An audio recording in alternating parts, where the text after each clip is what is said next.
And welcome back, everyone. This is Radio Free Market, and your host, Michael McKay, and I'm speaking with Dr. Thomas DiLorenzo, and we're talking about the myths of the Old West, that it was stateless but not lawless. And we started talking just before the break about how violence really came on the scene primarily from government and not really from the Indians and settlers themselves, but that the Indians actually, even though there was some violence at all times on a marginal level, but that the Indians really hated the standing army concept, but they seemed to be more okay that the early U.S. settlers formed militias. Well, the militias were there to try to defend citizens against Indian attacks or any other problem. But the standing army that showed up had the purpose of exterminating the Indians. Just 2 months after the end of the Civil War, after Robert E. Lee surrendered in April of 1865, and by July of 1865, General Sherman himself was put in charge of the military district of the Missouri, which is all land west of the Mississippi, and his job was to eradicate the Indians. And so for the first time, we had a large standing army in the West, barely 2 months after the end of the Civil War, with the purpose of waging a war of extermination against the Plains Indians. This is very interesting on another level. I remember hearing you say this before, that it was 1865 April when the Civil War basically ended, but only a couple of months later, the U.S. is formed into military districts throughout the entire country. Yeah. In other words, the Union continued the war concept in terms of the management of the country. Sure. Certainly the South was under military dictatorship for 10 years after the war. And then the same army, all the same generals, Grant, Sherman, Sheridan, Custer, just moved ahead and went and started murdering Indians. They ended up killing about 45,000 of the Plains Indians, women and children included, according to one recent book, a scholarly book that's based mostly on government military records on there. And so, what time frame was that over? That was 1865 to 1890. So about 25 years they About 25 years. A year before he died in 1890, General Sherman wrote a letter to his son bemoaning the fact that his armies did not kill every last Indian in North America. And of course, Sheridan and Sherman were known for the slogan, "The only good Indian is a dead Indian." Amazing. So when did the Congress actually decide to stop the peace treaties with the Indians? Well, in 1867, they actually passed a law saying there would be no more treaties. And so for all of American history up to that point, there was mostly trading with the Indians, although there was also some raiding or conflict or war with Indians. But as of that period, 1867, there would be no more peaceful relations with the Plains Indians. There might have been a few attempts here and there, but that pretty much says it all, doesn't it? That when Congress passed a law saying no more peace, essentially. Really? And so that's what they did. There was perpetual warfare against the Plains Indians. Even some of the Indians who wanted peace and wanted to live peacefully were not allowed to. I want to go back also and talk a little bit more about these 5 military divisions that the U.S. government divided the country into. And the purpose of, you say, of giving Sherman his command, which really commenced in the 25-year war against the Plain Indians, you make the point that it was a veiled subsidy to the government-subsidized railroad corporations. Right. How did this subsidy to the railroad corporations start after the Civil War or during the Civil War? No, it started during the Civil War. A friend of Abraham Lincoln's named Grenville Dodge would become the chief engineer of the Transcontinental Railroads. But during the war, he was appointed as a general, even though he had no military experience, by Lincoln. But his job was essentially to organize the killing of Indians who stood in the way on the beginnings of the building of the Transcontinental Railroad, which he was working on during the Civil War. So that was like 1862? 1862. The Pacific Railway Act was passed by Congress and signed by Lincoln in 1862. So this genocide of Indians really started during the Civil War? Right, it started during the Civil War, and there was also, during the war, the famous Sand Creek Massacre in eastern Colorado, where a group of peaceful Cheyenne and Arapaho Indians had made peace with the U.S. government, and the U.S. government said, we promise to leave you alone, just keep flying our flags, so we will, any soldiers who come by will know that you're one of the peaceful tribes. But they lied. They invaded the village, the Cheyenne Arapaho village, and killed everybody there, hundreds of people, including women and children, and all the women and children included were scalped. And then they rode through downtown Denver, did Colonel Shivington and his troops, waving the scalps in the air and posturing as conquering heroes. Didn't the women in that tribe try to tell them, look, we're not warriors? There's one account of this massacre was by a man named S.L.A. Marshall. He used his initials when he wrote his name, and he wrote a book called Crimsoned Prairie. And he was the official government military historian of the European theater of World War II. And he wrote 30 books on U.S. military history. So this is quite the expert on American military history. And he wrote about how during this particular battle, the Sand Creek Massacre, which wasn't really a battle, the squaws, the Indian women, came out of their teepees to identify themselves, to let the soldiers know that they were women. But it didn't matter. They were all killed and scalped anyway. So, talking more about going back and talking about the railroads and how this interplayed with the whole thing, you make the point that these railroad corporations were really the financial backbone of the Republican Party at that time, and that subsidizing the railroads was a primary, if not the primary, objective of the new Republican Party, which had just been. Right. Sometimes I think that the only purpose of the Republican Party was to funnel subsidies to the railroad corporations, because as soon as the war started, the Civil War, Lincoln called a special session of Congress in June of 1861, barely 2 months after the war had started, to get the ball rolling on the Pacific Railway Bill. And so here's a war being fought. Washington, D.C. itself is being threatened by the Confederate Army. And what's Lincoln's priority? It's building a railroad from Iowa to California.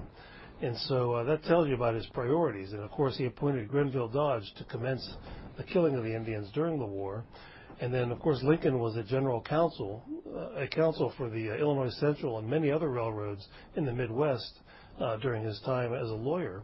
And they were the major financial backbone of the Republican Party. These are some of the biggest corporations in the world at the time, companies like the Illinois Central and the New York Central. So were many of the Republican members of Congress in on this?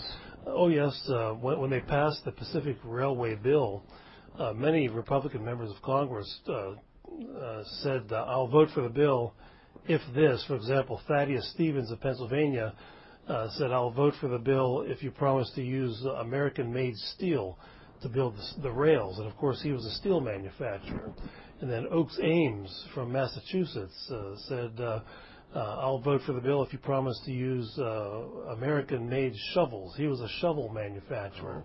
And so there was a lot of the typical, political deals that you see today that are totally and thoroughly corrupt. But that's the way politics is. And in one book that I cite by D. Brown, who was the preeminent historian of the American West, he pointed out that the Pacific Railway Bill created what he called dynasties in America by families who got contracts like this and became instantly extraordinarily wealthy, even though they did little or nothing to become wealthy, but have political connections. You mentioned that General Sherman was no friend to the American Indian. He referred to them as thieving, ragged Indians that were not going to check and stop the progress of the railroads, which he wrote in a letter to Right. Grant. But he wrote a letter also to his wife that goes back to the Civil War, when he was just getting warmed up on the genocide business. Yes, he wrote a letter to his wife early in the Civil War where he essentially said that this war will not be won if we merely wage it against the soldiers alone. It must be waged against the civilians themselves of the South. And his charming wife wrote back, agreeing with him, saying that the people of the South must be driven into the sea like swine. And these were fellow citizens they were talking about, that they were talking about murdering and pushing in the ocean like hogs. And so Sherman was a genocidal maniac. Mm-hmm. And, you make a very interesting point about how the Plains Indians were actually in sympathy with the Southern cause during it. Oh, yes. The Plains Indians hated the U.S. government, because of how many times it had murdered them and broken its promises, broken its treaties. And it was in sympathy with the Confederate cause because it just saw what the government was doing to the Confederates as what it had been doing to them for many years. It appears that Sherman was also quite on his high horse about what he considered inferior human beings, which included Negroes, slaves, Indians, or even whites that disagreed with him. Right. If you get into the literature of Sherman and his memoirs and what he said during this era, you'll find that he used spooky language. He said that what he was doing to the Indians was, in his words, the final solution to the Indian problem. And he said that he had a quest for racial purity or racial cleansing of the land. And he called Negroes mongrels who intermarried with whites, and he was terrified of the fact that what would happen in the rest of the country is what happened in New Mexico, where there was intermarriage between blacks and whites and Indians, and who he called the mongrels. And so this was a very creepy racial cleansing operation when you talk about the war in the Plains Indians.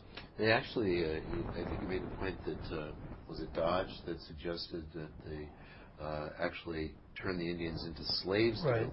Right. Grenville Dodge, as soon as the Civil War was over, Grenville Dodge, the chief engineer of the Transcontinental Railroad, recommended that we make slaves of the Indians and make them do the digging of the beds, the hard back-breaking work, and they would be watched over by U.S. Army soldiers, so that the soldiers who had just were veterans of the Civil War would have immediately been turned into overseers on these slave plantations, essentially, that would have been not growing cotton, but building railroad beds. But the U.S. Army decided to kill all the Indians instead of enslaving them. But, even though there was this overt genocide going on, these basically genocidal maniacs were a little bit sensitive to being caught by the media. Yes. And Sherman made some promise to Sheridan. Yes, Sherman, I think there was one incident where some journalists showed up out west while this was going on, and it must have caused a panic among the military generals. And so Sherman himself, since he was such a big shot in Washington and a personal friend of President Grant, told his subordinates like Sheridan that don't worry about it. I will cover for you. I will go to Washington if necessary, and dispel any kind of talk of atrocities going on. And of course, Sherman was a very intimidating figure, and any politician would really be taking a huge risk to his career by countering or criticizing General Sherman in the years, just a few years after the Civil War was over. So you made mention that there were about 45,000 Indians murdered in that 25-year period. How many different attacks did they? Well, according to the history books, there were over 1,000 attacks on Indian villages, and they would typically happen in the winter months when all the families would be together, whereas in the summer the men were out hunting and so forth, and fishing and gathering food. And so they would sneak up on Indian villages. And by this time, of course, they had Gatling guns and repeating rifles. And the Indians sometimes had rifles, but mostly bows and arrows. And the Indians learned to shoot very fast with with repeating arrows, but of course they could never keep up with cannon or Gatling guns and repeating rifles. Right. It's actually been a theme in history. Those with the superior weaponry typically, of course, dominate. Yes, but they went so far as to wipe everything out. The dogs. Yes, they when they attacked the Indian village, they would kill everything: women, children, dogs, cattle. There was also a government war of extermination against the buffalo. Yeah. The buffalo did not disappear, almost disappeared, just because of what we call the tragedy of the commons. In the open plains, you could sell a buffalo hide for about $3, and so people went out and just shot hundreds of them a day, as many as you could shoot, and skin the hides and sell them for $3 a piece. But on top of that, it was official government policy to encourage people to go out there to do this, because they understood that the Indians relied on the buffalo for food, clothing. They even used the sinews, the dried sinews of the buffalo, to make fish hooks with. And so if you got rid of the buffalo, that would help starve out the Indians, was the government's thinking. I'm going to steal a little bit of your thunder from your lecture, but you brought up this quote from General Sheridan that regarding this extermination of the buffalo, he said, "Let them kill, skin, and sell until the buffalo is exterminated, as it is the only way to bring lasting peace and allow civilization to advance." That's right. If everyone is dead, I guess it would be a very peaceful place on the Great Plains. So, talk a little bit about Custer. You said there were some rather interesting anomalies about how he tried to make the killing a little more palatable. Yeah, one of the really creepy things about George Armstrong's Custer is that he carried a band with him on all of his exploits, and the band would play an Irish jig called Gary Owens during the killing and the massacring of men, women, and children in these Indian villages. And the historian S.L.A. Marshall, who I've mentioned before, said that apparently Custer thought that the music would make the killing seem more methodical, or less less bothering to him, I guess.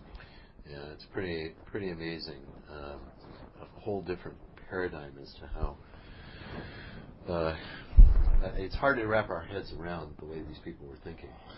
It's a totalitarian mindset, and it's led by a man, Sherman, who was a genocidal maniac, and he had General Grant's blessing, who was then President Grant by the time you get into the Grant administrations.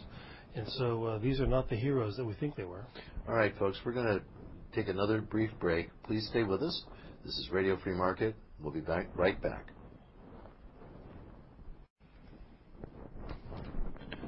Welcome back, everyone. This is Radio Free Market, and I'm your host, Michael McKay, and with me, Dr. Thomas DiLorenzo. We've been talking about stateless but not lawless, the myths of the American West. And the last segment, we covered some rather disturbing information about how the U.S. actually engaged in very planned genocide against the American Indians. And Tom, I have to say, it's difficult to listen to this, but I think it's very important for us to actually get this information on the record and out among as many listeners as possible. But tell us about this Kiowa village attack in 1874. Well, I used that in one of my publications as yet another example of what was going on during the so-called Indian Wars, where a Kiowa village was attacked, and they killed something like 1,000 horses that were there, and they captured several hundred of the Kiowas and put them in a dungeon in a military fort, and literally every once in a while, every day, threw some chunks of raw meat in, like they had wild animals living in there, and that's how they treated them, which was, I guess, better than they treated some of the other Indians by just killing them outright. Did some of the Indians actually try to escape? Sure, they often try to escape, and who wouldn't? Yeah, of course. That sort of situation. The famous Crazy Horse, when he was captured, and after he was captured, he was murdered as a captive. And you may have heard of the famous book "Bury My Heart at Wounded Knee," the reason it has that title, and it was made into a movie also, is that after he was murdered, his parents were able to have his body, and so they cut out his heart and buried it where they thought no one would ever find it, on the Wounded Knee River. But it turns out there was another big Indian massacre right there at Wounded Knee where his heart was buried, and that's why that book had that title.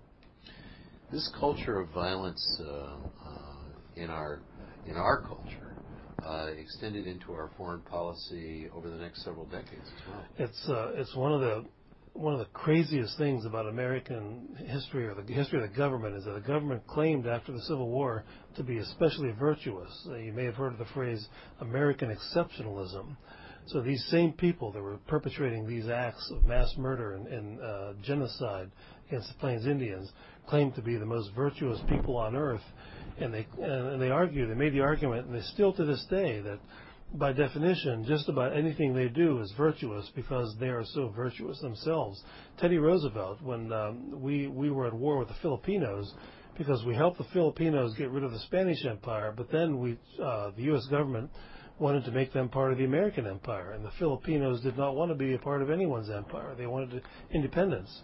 And so there was a war in which American military killed some 200,000 Filipinos, and Teddy Roosevelt justified it, using big quotation marks around the word justified, by calling the Filipinos savages and wild beasts, and dehumanizing them. And we have done that after that. During World War I, there was a huge demonization campaign against German Americans and everything German to justify American entry into World War I, which of course was disastrous. And so it's sort of the same template, the same strategy that went well into the 20th century, that began in the Civil War years. So we're going to close the show, folks, with a quick quote from Ludwig von Mises. He said, "What distinguishes man from animals is the insight into the advantages that can be derived from cooperation under the division of labor. Man curbs his innate instinct of aggression in order to cooperate with other human beings. The more he wants to improve his material well-being, the more he must expand the system of the division of labor.